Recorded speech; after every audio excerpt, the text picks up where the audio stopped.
everybody. This is a special podcast because we have a special person lined up today for this episode, and this is mainly about women today.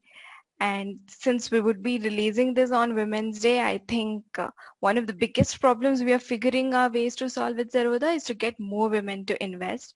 Because today the percentage of women who invest in India is abysmally low due to various reasons. We've been trying to figure various ways to tackle this issue. And one of the most important pieces of this puzzle is financial education. With Varsity and other initiatives, we have, I think, one of the most comprehensive and popular financial education initiatives. But we also felt that a woman's perspective here is necessary. And so the idea of this podcast is to talk to some of the kick-ass women like one we have today and get their perspective. And also, it is very important to highlight all that they have achieved. Hopefully, this will help you to not only start your personal finance journeys and inspire you to start your investments. So today we have Miss Lakshmi Iyer. I mean, it is an honor to talk to you today. So Lakshmi is the Chief Investment Officer of Debt and Head of Products. Lakshmi heads fixed income products team at Kotak Mahindra AMC. She has been with the organization since 1999, if I'm right. Lakshmi joined Kotak Mahindra AMC as a fund manager and also is responsible for credit research as well as she dealt with execution.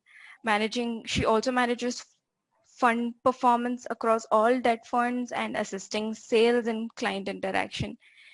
She has also been a portfolio specialist and managed product-related initiatives, product pricing, and coordination with the funds management and sales team in that role.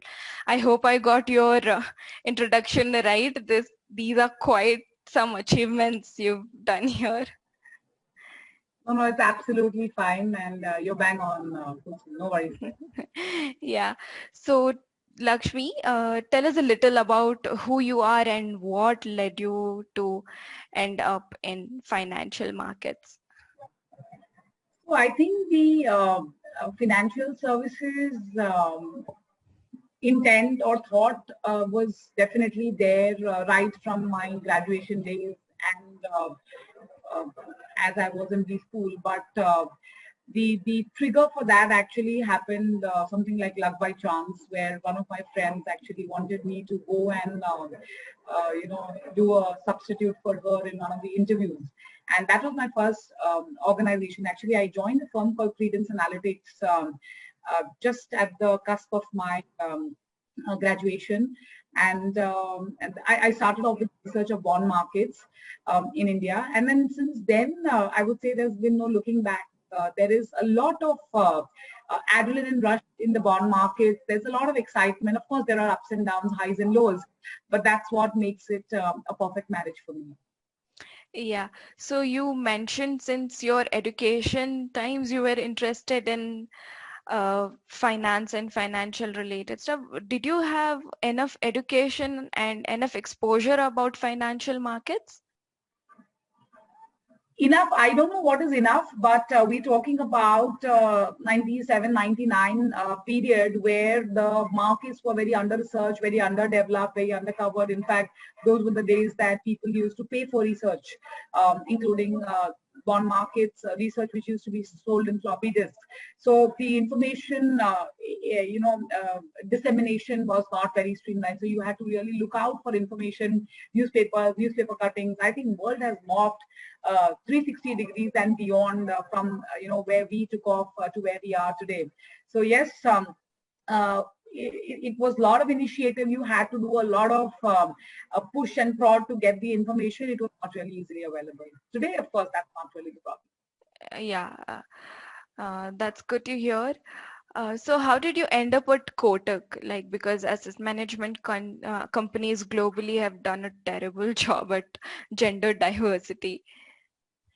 So I would say, when I was working with Credence, I used to also be part of the software and integration team at various treasuries, bank treasuries, financial houses, etc.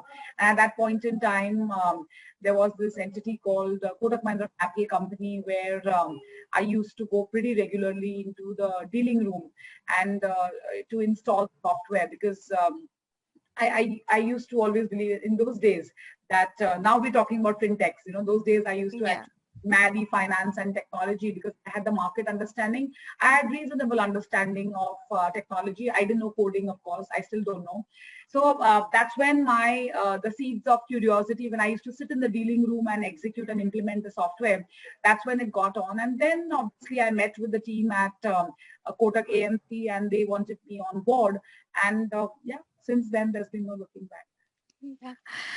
That's really inspiring to hear too. With my enthusiasm, I hope I am a millennial. So it's really nice and inspiring.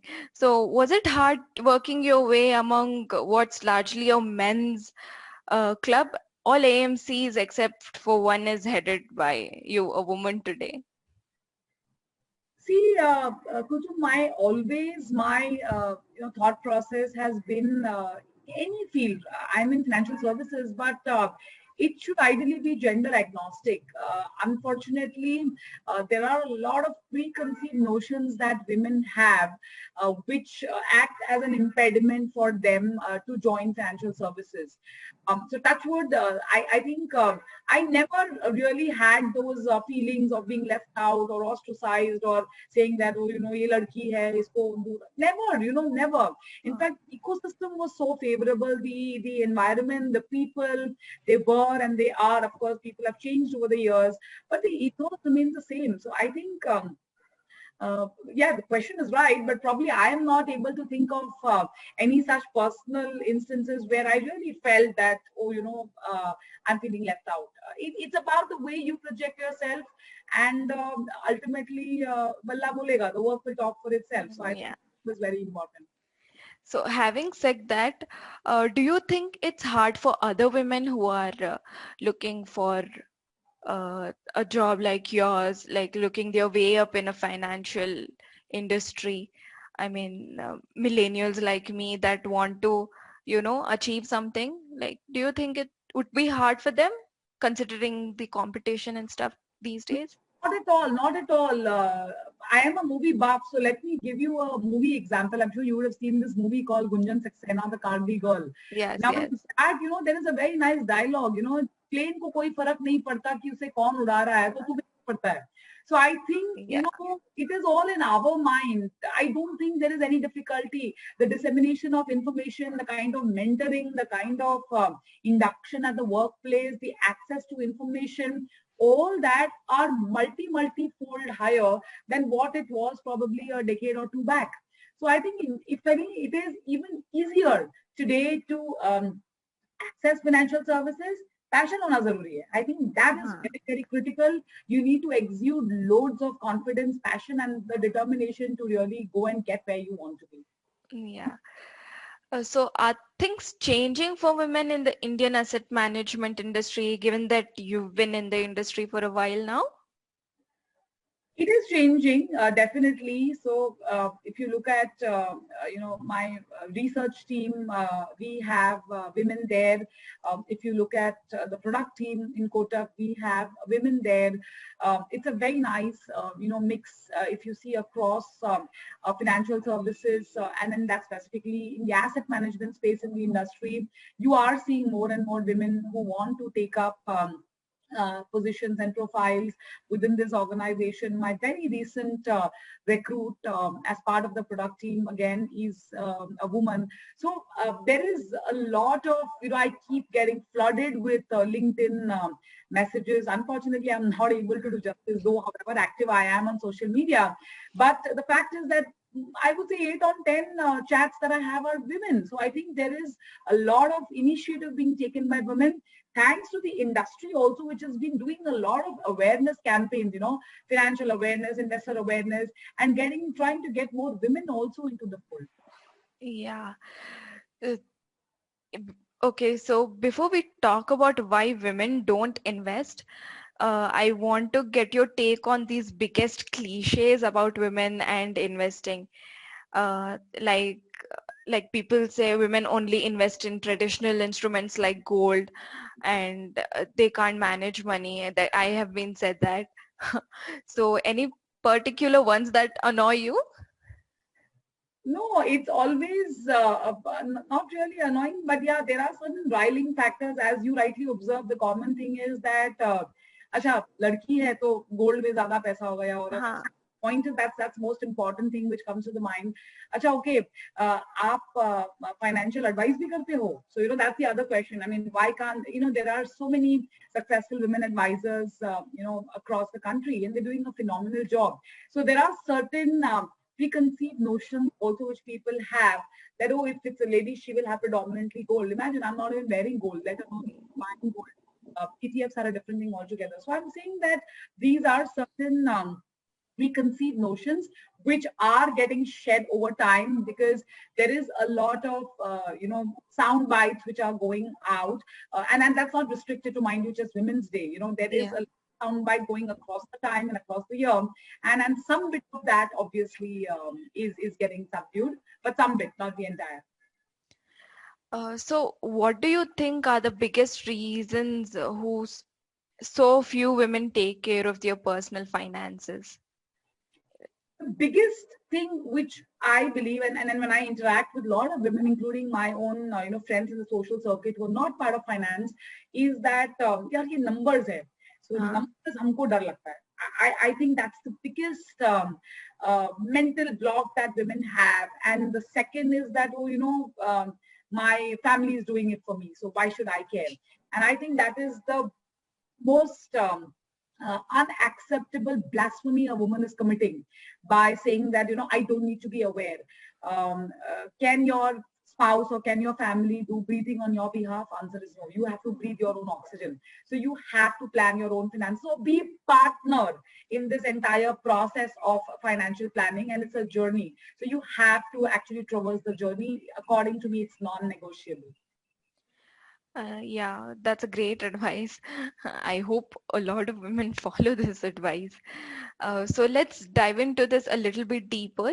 So for an average woman who has absolutely no clue about what personal finance is, how would you advise her to go about figuring this out? Two three Because things.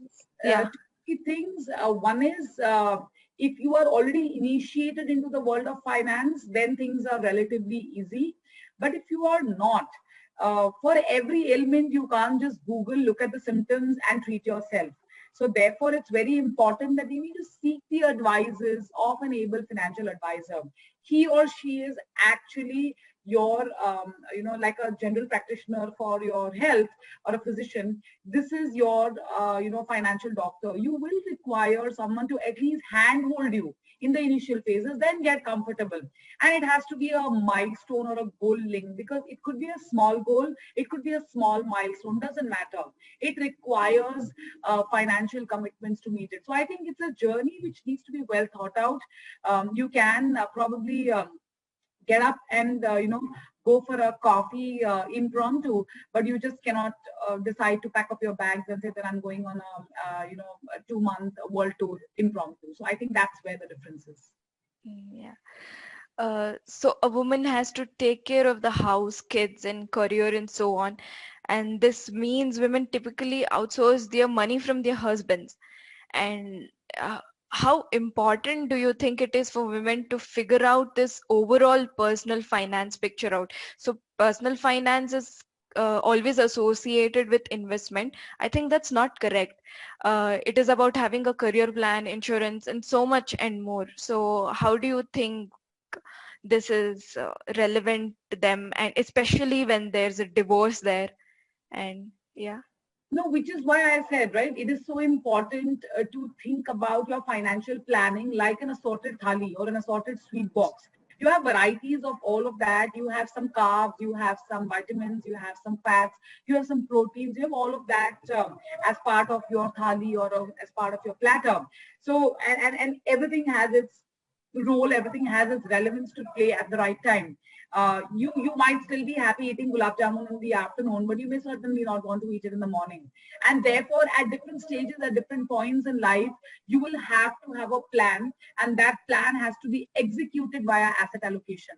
And hence, I believe that whatever be the status of the woman, whether she could be single, she could be part of an ecosystem, she could be part of a family. It is very important for her to be in the know, because ultimately the next few years, or always the future, is uncertain. The last 12 months have demonstrated how the best planning can completely go awry. So I think that's what is very, very important to understand. And irrespective of what your status is, on your personal front, you have to take time out for this. According to me, I'll reiterate, it's non-negotiable. Yeah. That's absolutely correct, and that's, I think, how every woman should approach to her finances and her money. On a philosophical note, I wanted to ask you, what's your relationship with money, and how do you approach it?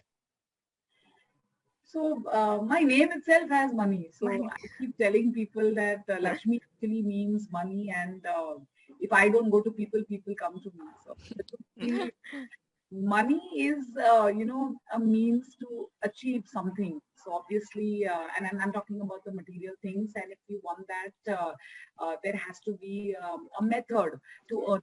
But there are two paths to money. One is stabilize whatever money you have, and second is grow your money where you have. So both these end objectives are important once you really have that money. So it is important, and it is also important to ensure that the money that you have grows at a faster pace than the inflation in the country, because Yes, yes. inflation is the cost that impacts you. So that's also equally important when you actually think about money. Yeah. So now let's specifically talk about investing. Today it's frankly intimidating for investors. Like you have 12 equity, 16 debt, some 8 hybrid and MF categories. Then you have stocks, ULIPs and LIC salesmen and so on. So how would some like me who is new to the investments and all the capital market instruments, how do they figure out an acceptable asset allocation and so on? So, Gulsum, if you go to an ODP joint, you don't even need to look at the menu. You really know what is available in your mind, and you can just order, and variations could be there. But imagine if you go to a Spanish restaurant, you might not even be able to pronounce half the names that are written. So, which is why you actually call for the chef or the person who's actually facilitating, taking the order.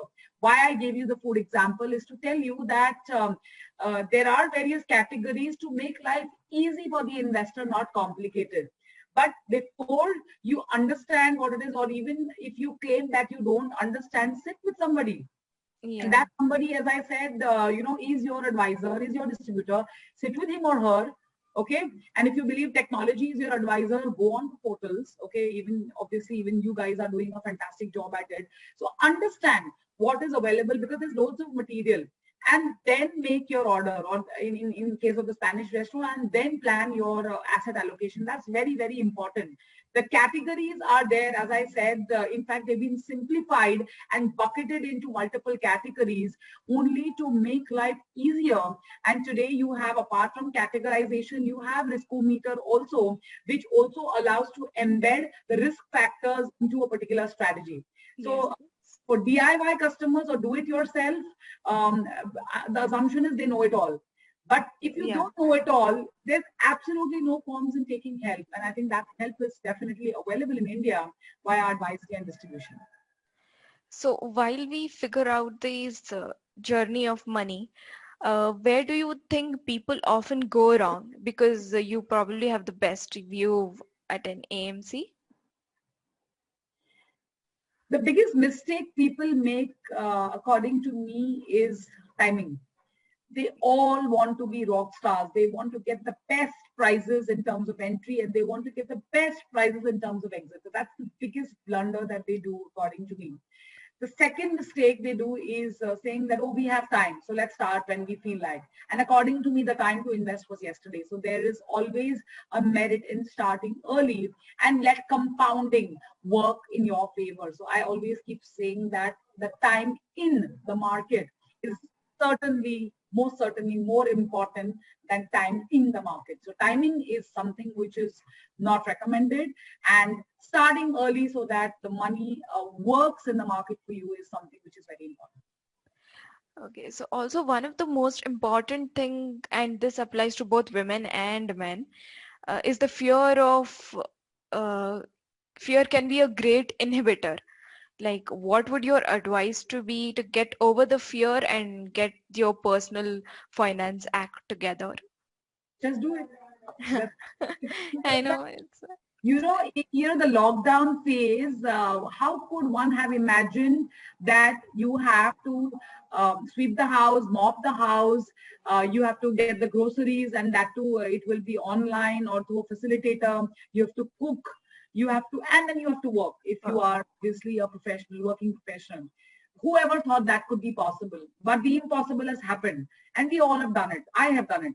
So nothing is impossible. That's number one. So I think the fear always gets the worst of you, and you can be your best friend and you can be your worst enemy. So I think it's very, very important to shed these inhibitions, whether it's not so difficult as doing a summit on Mount Everest. So if that's not the case, then it's uh, okay. You have to tell yourself that I can do it. I think that's very important.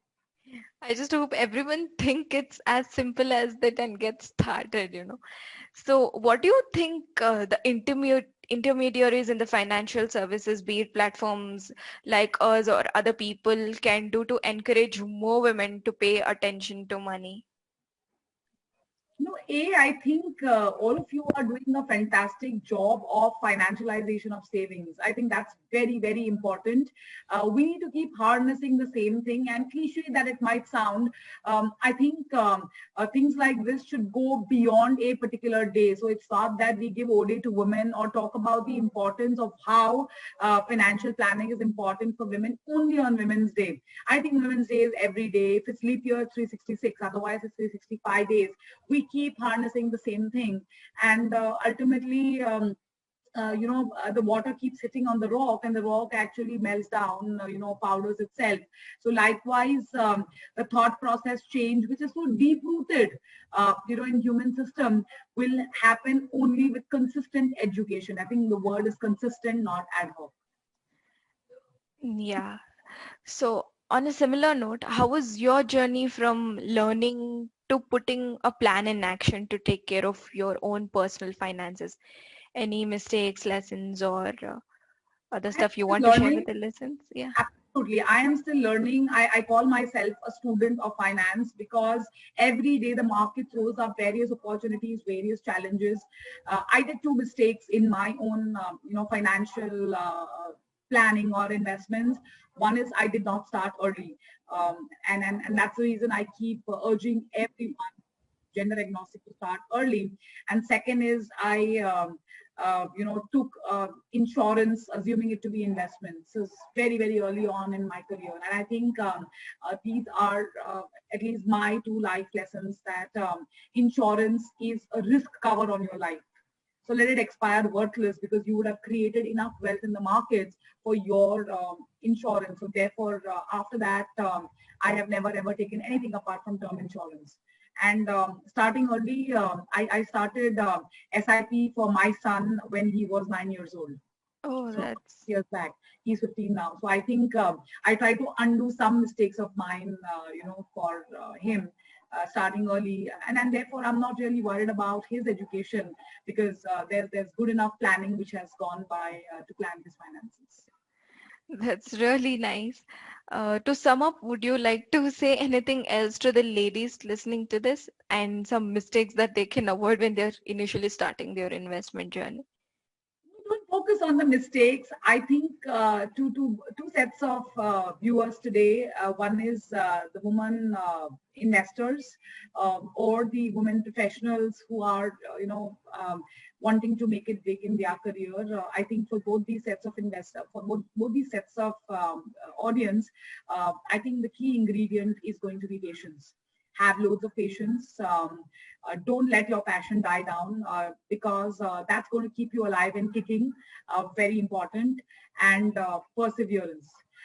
You might not always have things going your way in the investment journey. Things can go kaput, there's no doubt about it. But perseverance is extremely important, extremely important, and tracking your progress. So I think these are the 4 P's that you need to keep in mind. Do course correction if there is requirement, in along your financial journey. And as I said, never quit. That's great. So there are a few couple of personal questions that regarding to your investments we wanted to ask. I hope you'll be comfortable with Please. answering them. Yeah. So how do you personally think about personal finance? Like how do you invest in what's your personal finance philosophy?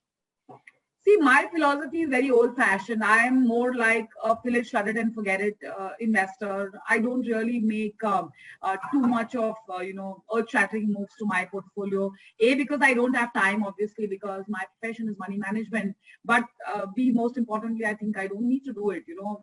Small variations here or there does not really deviate. Of course, when there are substantive market movements which shakes up my asset allocation, then I need to make some changes. But by and large, on the equity side, almost everything of mine is via systematic investment plan. And I've been doing that for now so many years. It didn't matter.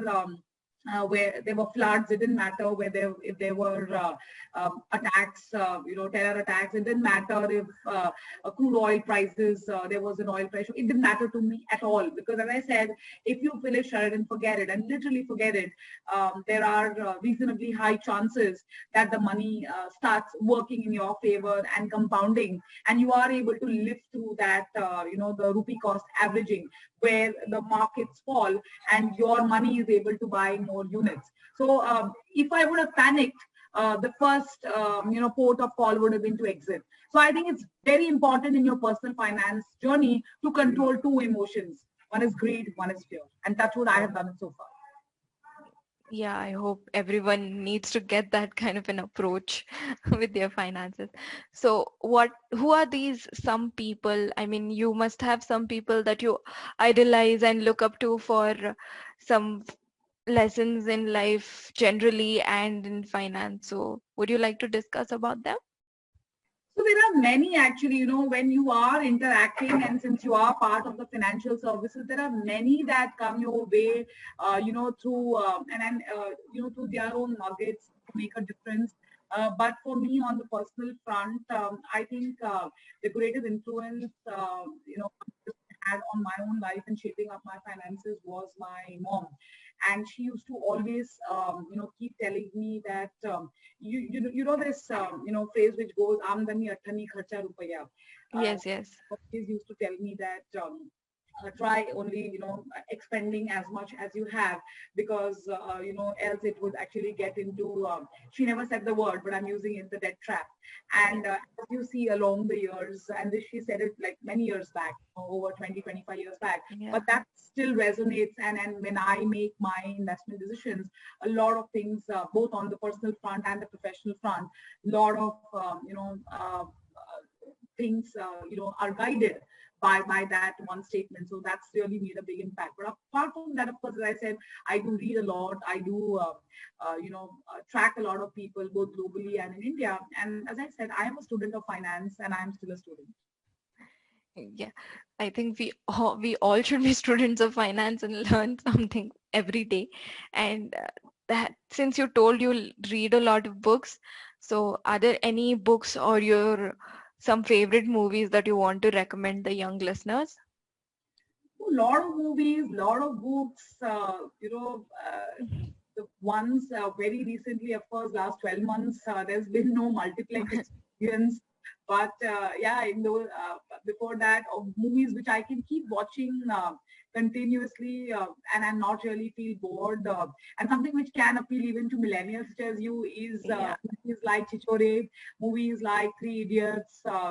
I have pretty much watched all those Shah Rukh and Madhuri series of Dil To Pagal Hai and Yeah, the all mushy movies. all of those. I don't end up watching those as often as I do right now. But yeah, some of the movies like these which I mentioned. Or Chuck Day, for example. These are the movies which I'm watching currently with my son, and we keep doing repeat, stuff of these. And I think these are evergreen movies. They do, allow you to make some changes to your own thought process, which also gets archaic over time. So I Yeah, think these are books. Again, I read a lot of fiction and non-fiction. I try to read articles on finance. I try to avoid reading too much of books on finance. But one book which I really would love all of you to read is a book called Liar's Poker. It's a lovely book, and I'm sure millennials understand the game of poker also, or at least must be tracking that. You must be playing that online yeah, also. But do read this book called Liar's Poker, and lovely. Story, lovely inferences drawn, excellent, statements, which will actually resonate to the world of finance and how things really happen and how things really exploded. It teaches you all, it gives you bits, and it's like a buffet being spread. So while you might be diet conscious, yeah, but you can still be calorie conscious and still read that book. yeah. I think that's great. I'll just go buy the book and start reading myself first. So I actually came across a YouTube video where you uh, told a person you were keen on teaching people. So do you do that? Like someone around? I do. In fact, I have been mentoring a lot of students. See, there is 24 hours that we all have, but I try to pack in as much as I can because I used to teach school students, ever since I was 17-year-old. So that Ah, was because I wanted to earn some extra money, and I didn't really. I wanted to be financially independent back then. yeah, Small monies, but it gave me, high thrills. But right now, as I said, I don't do it on a consistent basis. But yes, there are a lot of requests for me to address students, B-school institutes, or just do mentoring sessions. I keep doing a lot of that. Quite a few of my weekends actually get consumed in that. So I keep joking with my team. We all have a 9 to 6, and then I have a 6 to 9 and beyond also, and it's kind of working round the clock. I sleep a few hours, but yeah, and there also the mind is pretty active. yeah. I'm on a closing note, do you want to advise this young generation that is, rising and give some light of yours to them? No, the only thing I would tell, this generation that you are the torch bearers of the future, and obviously the country has a bright future, and so do you. This is the era of seeking instant gratification. So you post a pic on Gram. It's not even called Instagram. And I say Instagram, my son says, don't call it Instagram. Say IG or Gram. So that's the way we're seeing things morph. So this is the world of instant gratification. You post a pic or a story and you want likes. Life is not like that. The financial world is not like that. You need to have loads of patience. You need to have loads of positivity, and tell yourself that you can make the difference, because we need millennials to be the next torch bearers for the financial generation. And as I said, this is both men and women. So go for the kill. I think that's what is very important. Yeah, this has been very inspiring and enlightening, Lakshmi. Thank you so much for joining us, and thank you so much for doing this for us. All right. And Take care. And yeah, yeah, have a yeah, great. Take care. Bye. See you. yeah, bye. Thank you so much.